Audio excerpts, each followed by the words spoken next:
Hey guys, what's up? It's Nick. First off, I want to thank you guys very much for taking time out of your lives to listen to our podcast.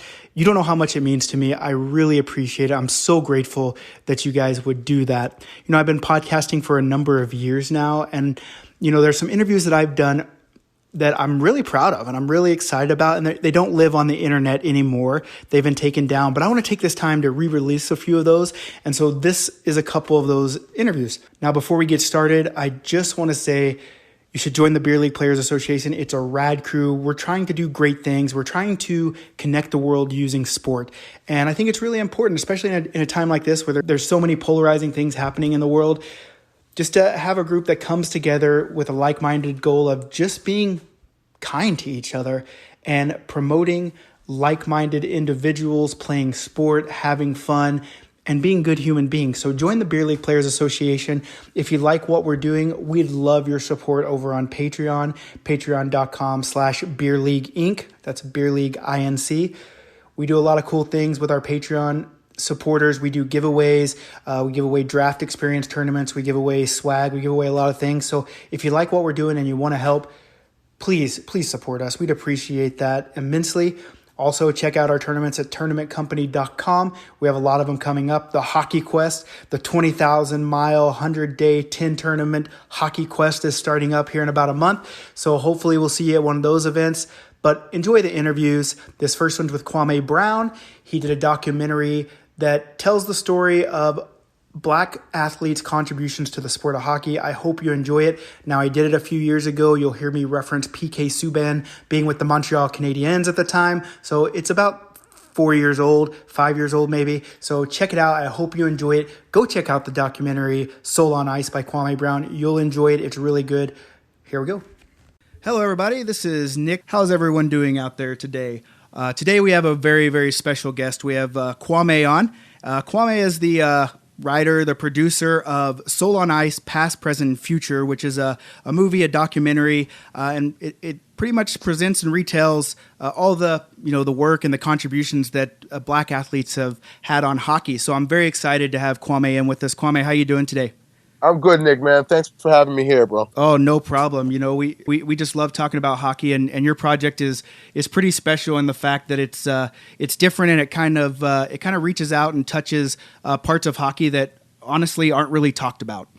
Yeah, and that was the whole purpose of it. It was basically to talk about different section of our history.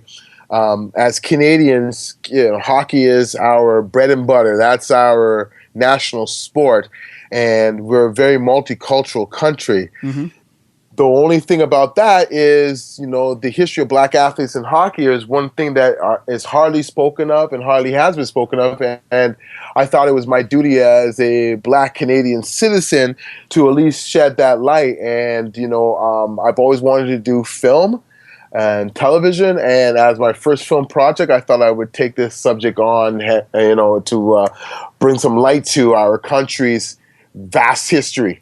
Well, it's quite a big bite to take on as a first project, and so mad props for you there for taking on this subject. It's really cool. Like I told you before, I'm from Oklahoma originally. I live in Calgary, Alberta, but I don't want to put where I'm from on blast. But I'll be honest, it's a bit backwards, and mm-hmm. to see this and to be able to show these people, because as we get into this interview, we'll learn more about you, and you'll be surprised that the way you got into hockey is about how I got into hockey. I've been listening to a lot of your interviews.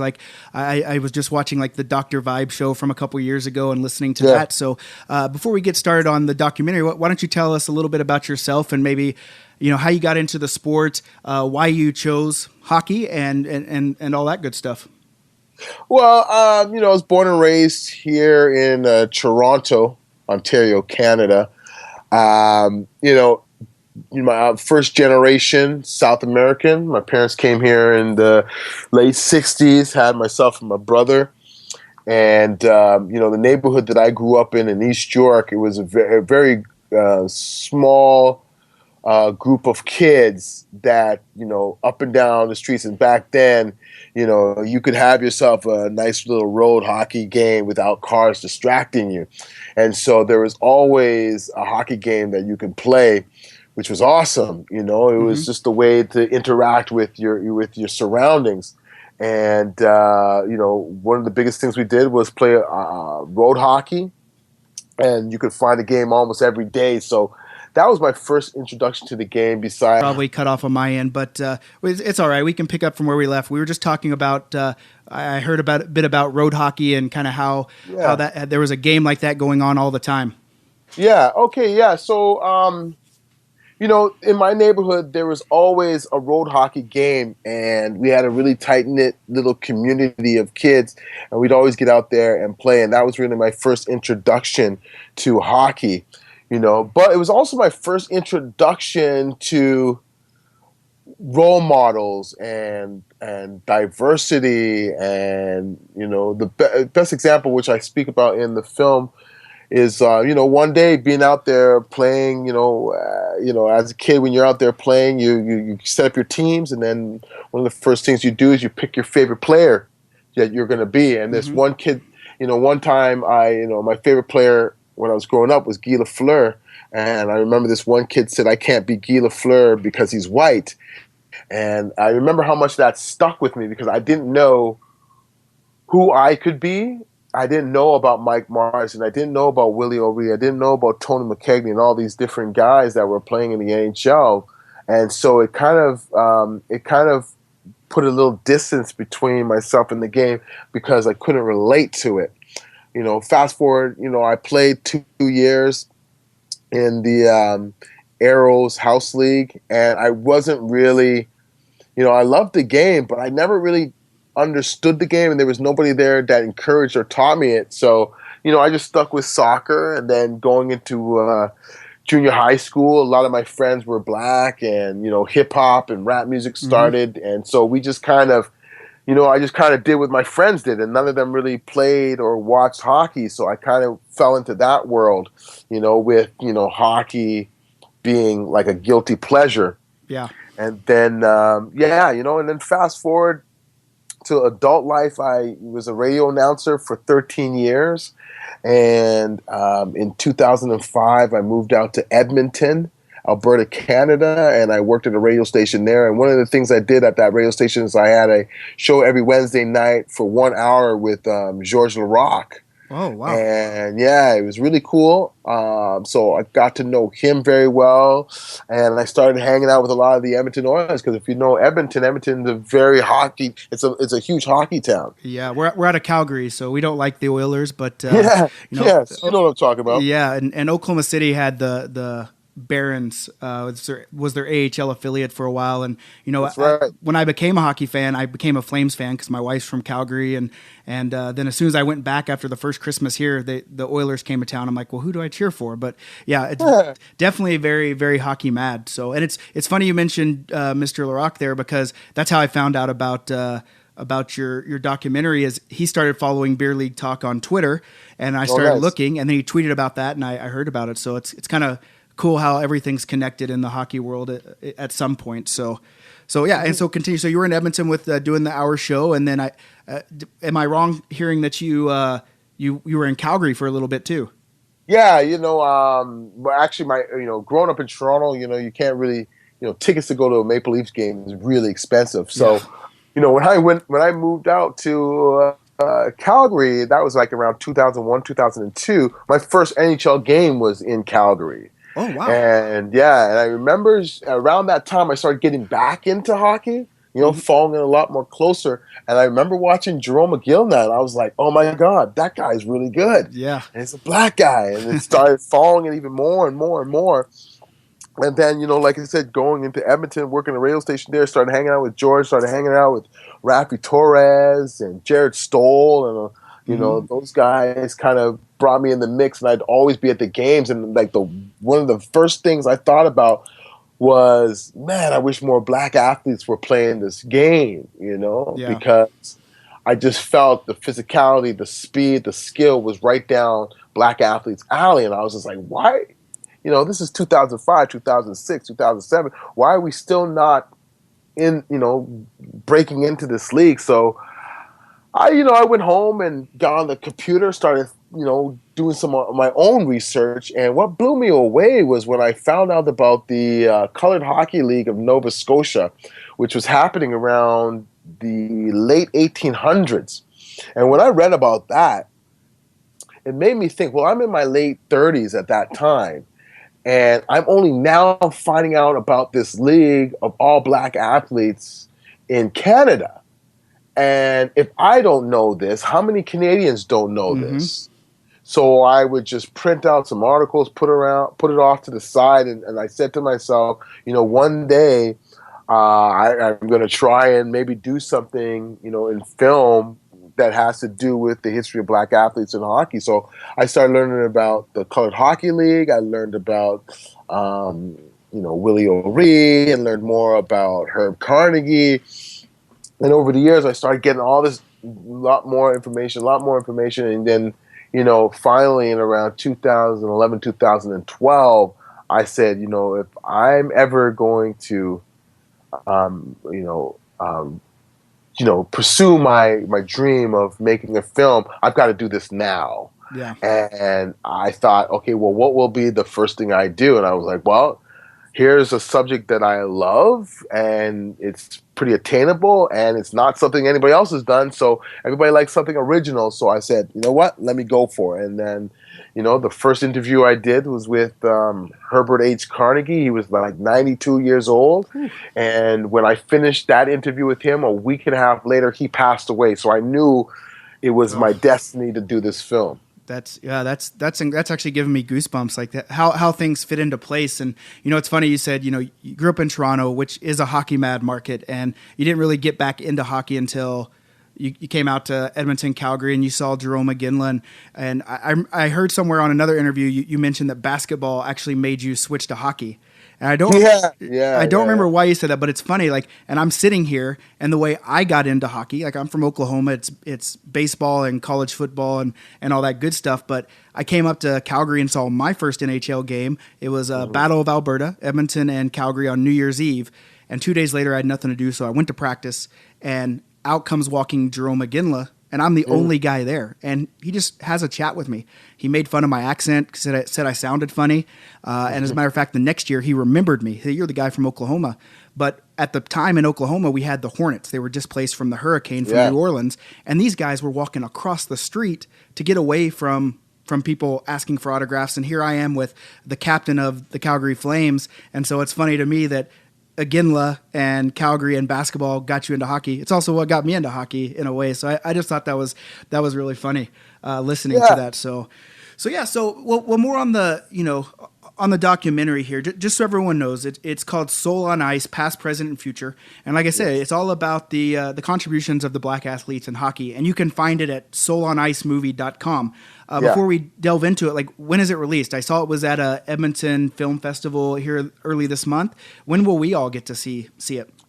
Well, it debuted at the Edmonton International Film Festival October 7th, and it actually won the Viewer's Choice for Best Film. So I'm really happy about that. Congratulations. And thank you. And I did a screening here in Toronto on the 15th, and I'm actually doing another screening in Toronto November 4th, which is a Wednesday night. So now, right after that, the next thing I really want to do is to be able to get it onto a broadcast network. So that's going to be the hustle next, is to get it to a broadcaster so that I can, show this lovely film to the whole country. So the hard work has just begun. I'm an independent filmmaker. Yep.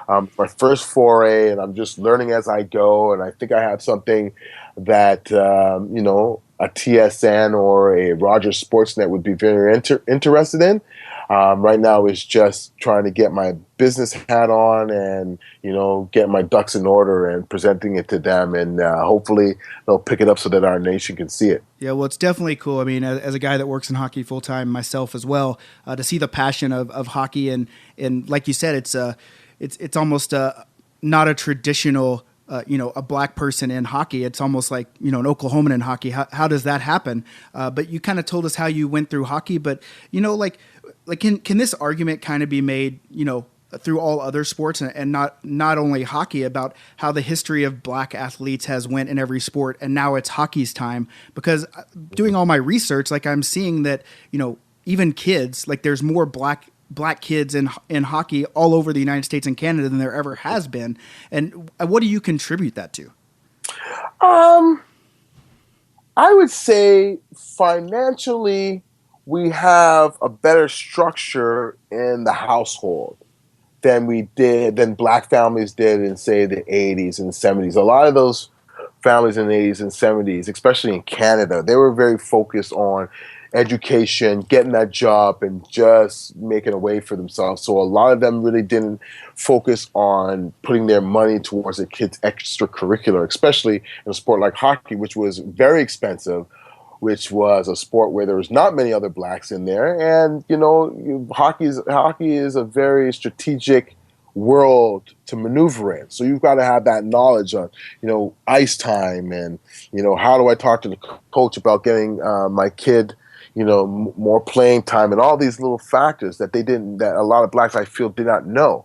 Now, I equate the large surge in black athletes in hockey to my generation of kids who grew up loving hockey, played, maybe didn't get to play that far, but always liked the game, and then got married and had children, and then said, well, I'm going to put my kid in hockey. So you see a lot more kids between the ages of, say, 19 and under, just like all over the place, getting involved in hockey. And that's equated to the generation that never got the chance to play, but have become financially stable and are understanding the ins and outs of the game and saying to themselves, I don't want my kid just to play basketball, football, or baseball, which is typically what's expected. I want them to try to do something different, which is really awesome to see. And that's why I always try to encourage parents, like, come on now, like, you have to put the kid in basketball. Like, there's other sports, Yeah, like I don't want to make this the big race issue, but I mean, it has a lot to do with it. I mean, we're not that far removed from segregated schools in the United States. I mean, my dad, right? I mean, I'm 33 years old. My dad was, in high school when they started, segregating the schools. And so, what are some of the hurdles that black athletes are having to overcome? And not necessarily in the States, because I read somewhere that, a lot of people think that there's not a race issue in Canada. And you refuted that, right? I mean, there is a race issue everywhere, which is still sad in 2015, even though there is a big equality push, that it's still there. But what kind of hurdles do the young black athletes in hockey have to overcome just so they can play this awesome sport? Well, I think today it's way easier for them to play now, because I think this generation of kids really don't have that divide like they did in, like, say, the 70s, 80s, even in the early 90s. There was a big divide culturally. Yeah. Like when I grew up, you were a part of the hip hop crowd, or you were part of the heavy metal rock crowd, or the new wave crowd. And that also was seen in sports. And it's pretty interesting, because I remember when I was in high school, my sport of choice was volleyball. And around that time, even still so now, I mean, this is almost maybe another project that I could work on, but in volleyball, there's not too many black athletes in that game in North America. In the Caribbean and in Brazil, yeah, you see that. But in Canada, there wasn't. And I remember when I was playing volleyball, and I'd go into these different high schools in the GTA, and people would look and they'd be like, what are these guys? Because my volleyball team, our starting 5 of us were black. And so it was something like people were like, wow, and everybody wanted to watch, and we were all good. We were all actually really, really good, because we all played for the Ontario Volleyball Association. So we had mad skill. So it was something that people kind of like were thrown back, and it was interesting to watch. So the kids nowadays, they don't have that division like we did. So it's a lot easier for them to maneuver in the game. I think the question of what they had to deal with would more so be years ago. It was hard for a lot of these kids to be in a dressing room and it's just you there, Yeah. no one to associate with. But, like Joe Ward, I remember him telling me when he was in high school, the part that really hit him was, he had the division of peoples. So his hockey was his thing, but he wanted to hang out with his black friends. But his black friends was just like, oh, we don't play hockey. We're out here playing basketball and hanging out over here. If you Yeah. want to go and do that, you got to get over there. And hanging out over there meant hanging out with the white kids and stuff like that. So that was one of the most consistent things I heard was the fact that you had to kind of almost choose a side, which is hard to say, but yeah, you almost have to do that. Yeah. And you had to the average hockey player in the last 30 years never really had to worry about going into arena and someone throwing a banana peel at them, or in the crowd somebody has a basketball saying, hey, why don't you go play basketball? Yeah. So some of these black athletes have to go through not only the mental strain of being an athlete in a very focused game, but they also have to think of, oh my God, if I go to this small town in Canada, am I going to get somebody yelling something at me? So there's always this added mental stress. Yeah. So that was one of the biggest things that I kind of found out from a lot of the guys from the past, that they would have to be like, not only do I have to mentally prepare myself for a game, I have to mentally prepare myself for verbal abuses. Yeah. Well, so you think that that's lessened, and when these guys, I mean, these guys are 30s, 40s now. Like, the kids aren't having to deal with that as much these days. Yeah, they're not having to deal with that much these days, which is really great to see. I mean, still sometimes you'll hear like these little stories that will pop up here and there. Mm. But it's just like Carl Subban had said to me. He said, if my kids complain or get upset at a couple of verbal jabs that they may get along their way, they have to sit back and think about what happened to guys like Tony McKegney or Val James or Mike Marson. Mike Marson, playing in Washington, D.C., had death threats against him. Yeah. He also had, there were teams that would, and I won't mention which teams they were, but players on other teams would be picking straws to see who was going to fight him that night, and who has to deal with that now? Yeah. They don't. That's true. And like, do you find that is kind of specific to the black community, or can the argument be made that there's a similar history with other races and nationalities in hockey? Because you see players like Josh Hosang, who is an Asian American, and so you're seeing more than just the black community move into the sport of hockey, but also other nationalities. Are they having to deal with the same thing, or is this just specific to the black community? I can't speak on what Asian, Canadian, or Asians who play hockey who've gone through. I can't speak on anybody else. My focus was about the black community. And just a little correcting, Josh Hosang is of black and Jewish. Oh, black and heritage. Jewish. Okay. I Yes, had the notes. But what he's gone through too then, because even the black, I mean, there's still a stigma about the religion as well. I mean, it's kind of weird to me that there's all these ideas that people have about each other group of people. It blows my mind that everyone can have something against something, right? And so yeah. But it is pretty cool that it is lessening. And one question that I want to ask you that you can think about while we're talking at the end is, do you ever think there will be a time in our lives when we're all just people? Like, we're just people? You don't think so? No. It's been going on for thousands and thousands of years, huh? It just can't. You know what I mean? I think our world is based, our world is based on balance, positive and negative. Yeah. And that's those things. And when I say no, I don't believe that will happen, I don't mean it in a negative way. I mean it almost in a more positive way. Mm-hmm. Because it's just like, I was just looking at this thing today about Star Wars and the racist comments that have been put towards Star Wars, and people saying boycott Star Wars because they've got the black guy there who's a Jedi and all this, and taken away from white actors or whatever it was. Those things to me are great in the sense that it says, who's going to stand up against this? Mm-hmm. You know, who is going to speak up? So, like when they say, boycott Star Wars because of the mixing of the races inside there, I'm just like, yeah, you should. Don't come.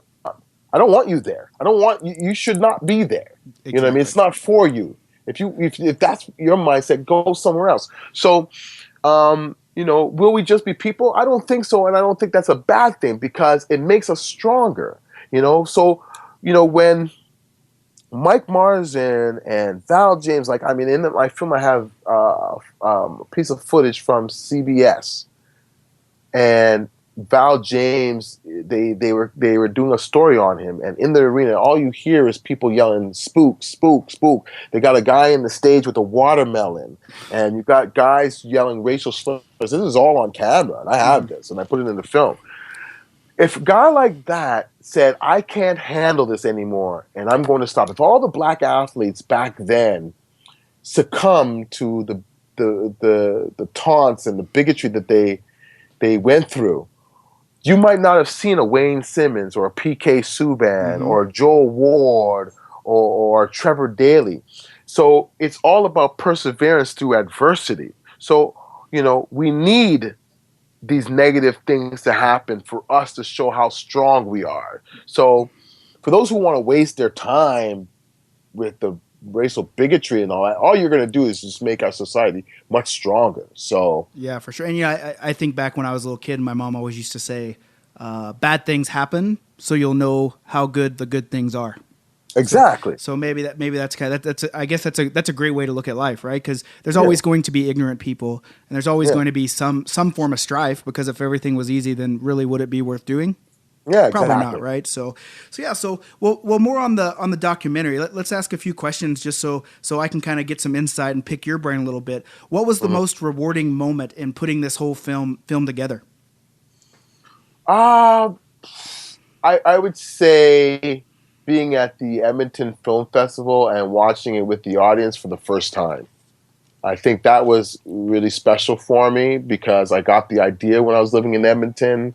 And, when everybody stood up and gave me a standing ovation, I was just blown away. And that felt good because here's something that I've always wanted to do and I was able to do it.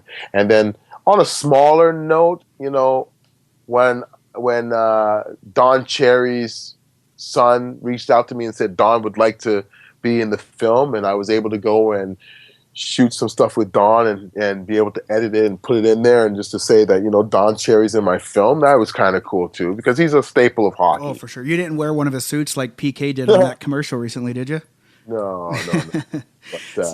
But That is he pretty did cool. He's look good. definitely when you think hockey, you think Don Cherry, especially in Canada, right? He's so ingrained with the sport. So that Yeah. that is pretty cool. So, well, when you undertake a project like this, like how do you go about it? Like you've got huge names, and I'm sure that this is probably a topic that's close to every single one of them because they had to deal with all those hurdles. But how do you approach them? Like do you just reach out? I mean, you knew George Larac, but do you just say this is what I'm trying to do, and then it was just this overwhelming, rush to say yes, I want to be a part of it? Or I mean, did you really have to hustle to get these guys on side and to tell their stories? Yeah, I had to really hustle hard, like it took me a little over 3 years to finish the project. And, hockey, the world of hockey, these guys, these athletes, it's a very tight knit community and they're very closed mouth. And hockey players aren't really the most articulate guys. Not Yeah, to say, not, and I only say personality wise. A lot of yeah, them just, you've heard hockey interviews. It's just like, it's one of the most boring things to ever watch is to see a hockey player talk. yeah. So to get them to talk about themselves and maybe some of the things that they went through, it was very challenging. And a lot of trust had to come Mm-hmm. to play. So, having George was my first NHL player that I interviewed for the documentary, and that kind of opened up the door for the next guy to say, okay, yeah, I'll do it. And then the more guys that I was able to convince to be in it, it got a little bit easier, but it was still very, very hard progress to do because during the season you can't really talk to these guys, and then in the summer they're either training or they're doing their private time. So it was very, very hard to just lock some of these guys down, and I wasn't able to get all the guys that I wanted, but I was able to get enough guys that I was able to help balance the story and at least open up that door so that more stories could be told about these guys. So overall, it was one of those things where I had to fly by the seat of my pants and just go for it. Yeah. There was no real strategy or structure. It was just do what you can do when you can do it and put it together in the end, and it just kind of worked out. Well, who was a player that you really wanted to get on the documentary but just couldn't catch up? Jerome McGillna and PK Subban. Yeah, well, those are two huge names in hockey, especially in black hockey. Like PK, I'm not a Canadiens fan by any means, but just watching PK on the ice is just like he's never tired. He's always full energy. He's probably one of the most exciting players out there to watch these days. So, so since this was your first really big project, what was your biggest surprise while filming? Biggest surprise. I think my biggest surprise was getting that footage about Val James from CBS and just seeing what he had to go through. That was a huge surprise. And another big surprise, which was a pleasant surprise, was spending that year and a half with Jaden Lindo, who is my through line. He's the young man we see in his 1 year in the OHL, his draft year when he's still in the OHL, and he's got to work towards that fateful day when he can hear his name called or not called in the NHL, and just learning his story and just following him and seeing the hard work that goes into hopefully one day reaching your dream was like a real pleasant surprise to be around. And then I guess lastly would be my first interview with Herbert H. Carnegie, which was great because here's a guy who was at that time 92, and just to kind of he had dementia, and just to know that a lot of things he didn't remember, but when it came to hockey, he remembered that. That was great to hear. Yeah, that's crazy. So is there anything that you wish could have been in the film but was cut? And I know I already asked about the player, but anything else that you think should have been in there but it just didn't fit in some way? Well, yeah, I had a lot of footage, man, a lot of footage. And, as a filmmaker, the one thing you have to learn is to not be close to some of the footage. You're going to have to let some of that stuff go to the wayside. Yeah. A big supporter was Anthony Stewart. I interviewed him, and I didn't get to use any of his footage, and I felt really bad about that. I really wanted to at least get something from him in there, but I just couldn't find the right place for it. But other than that, I was able to sit back and say, as much as I did not put in there, I feel the story that I wanted is there. So yeah, well, that's always a good thing. So last thing I want to ask about the documentary here before I let you go. I know you're a busy guy, but if there's one thing that an average person, average hockey fan could take away from this documentary, what do you want that to be? That there's a bigger history to our game that we can celebrate. If you're a hockey fan, if you're a sports fan, or if you're a fan of any genre, history is very important. You want to look back and say, okay, well, how did we get to today? So for the average hockey fan, who has a certain knowledge about the game that they have allowed inside their psyche, I want them to be able to say, oh, here's another piece that I could be excited about, or here's another piece I can learn. For example, like when we talk about the Colored Hockey League in Nova Scotia, it has so much relevance to their game today, especially goalkeepers. Goalkeepers nowadays, they're butterfly style, they flop around, and Mm-hmm. they're just crazy athletic. Well, there was a time when in the NHL and in hockey, you couldn't do that. You had to stay. Goalies never went down on the ice. Yeah. You know, um, even if you remember the Don Cherry story, there's a scene where one of the coaches, tells the goalie, stand up, stand. That's how we play. But in the Colored Hockey League in Nova Scotia, they were the first goalies to do butterfly style and to flop around. Mm-hmm. And it wasn't adopted till years later in the NHL. So I want the average hockey fan to be able to sit back and enjoy another aspect of the game without feeling uncomfortable. Okay, yeah, I can feel that. So on the flip side, what about black athletes, black hockey players, and maybe black people that they weren't able to play hockey when they were younger because of whatever. Like, what would you want them to take away from the documentary?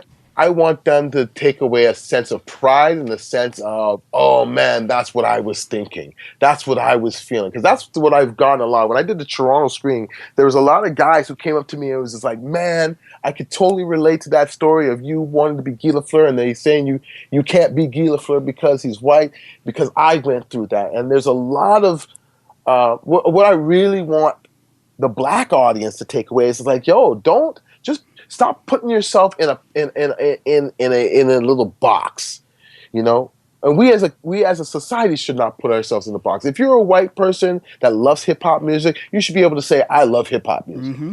If you're a black person and you love hockey, you should be able to say, I love hockey, without anybody making you feel like, hey, well, that's the white. Because I remember growing up, the black kids in our community used to be like, oh, that's the white boy sport. And no one should have to be told that. Oh, that's what we don't play that. We don't play that game. It's like, why? Why not? Why can't we play anything? It's just like if I remember, I mean, it's not so much, but even like when they used to say, oh, white men can't jump. We're like, what are you talking about? Yeah. What's that mean? Like we pigeonhole ourselves. So I want the black audience to take away the fact that, we are a part of the game. We can speak about it just like anybody else can speak about it. And if anybody says, well, historically speaking, well, now you can say, yeah, historically speaking, we've been playing since the 1800s. So what now? Yeah. Okay, what excuse can you say? It's the first organized sport in the black community was hockey. Not basketball, not football, not baseball. It was hockey. That's something that is, as a Canadian, I'm even more proud, because Americans get to boast their chests about them being the first and this and that, Mm-hmm. And the Negro Baseball League and the Harlem Globetrotters, these guys did not, blacks were organizing sports way before that, and that sport was hockey. That's awesome. I didn't even know that. And of course I'm American, and us Americans, we like to boast about a lot of things, but that's crazy, man. But Kwame, I'm very honored that you took the time to talk to me today and to kind of get the word out about this documentary to all the beer league hockey players. I mean, we're listened to by players in 7 or 8 countries now, and so I want to thank you for coming on and doing this. Can you kind of tell people as you're leaving here where they can find info about your documentary and how they can connect with you if they have questions or something like that? Yeah, all you have to do is go to our website, soulonicemovie.com. There's a section there where you can send me an email, and I respond to every single email. I'm on Twitter, Soul on Ice Movie. I'm on Instagram, Soul on Ice Movie. You can also hit me up personally, Kwamster007 on Instagram, and actually Instagram is just Kwamster, Kwamster. But I'm all over the place on there, and just go to the soulonicemovie.com and you'll find the links. And I'd love to hear from you guys. I got to send you. Actually, I got to get. You got to email me your shirt size and the place where I can send you a Soul on Ice T-shirt that I want you to specifically have as a representative. You know what I mean? Yeah, I'll wear it proudly. And beer leaguers out there, Kwame's trying to find a place to get this thing going so we can all take a look at it. So, connect with them on Twitter and Instagram, and let's start sharing, retweeting it, and make some of these networks take notice and know that Yeah. we want to see this thing. So Exactly. That'd be the best thing, if I think if it takes a village to do anything in this world, and I think if the more people that are interested in it, the less that a broadcaster can say, well, it's all about numbers. So yeah, and the hockey. I mean, like I said, the hockey brotherhood or the hockey club or whatever you want to call it, like it's a very special group of people because, like I said, once you're a hockey player, you're almost in this special little club. So let's take this club and let's support some more of our hockey brothers and get this thing going because I'd like to see it. there you go. All right, Kwame, thank you very much. You have a great day. All right, you too. Thank you very much. I really appreciate it, and keep it going, you guys. I love this. All right, sounds good. Thanks, Kwame.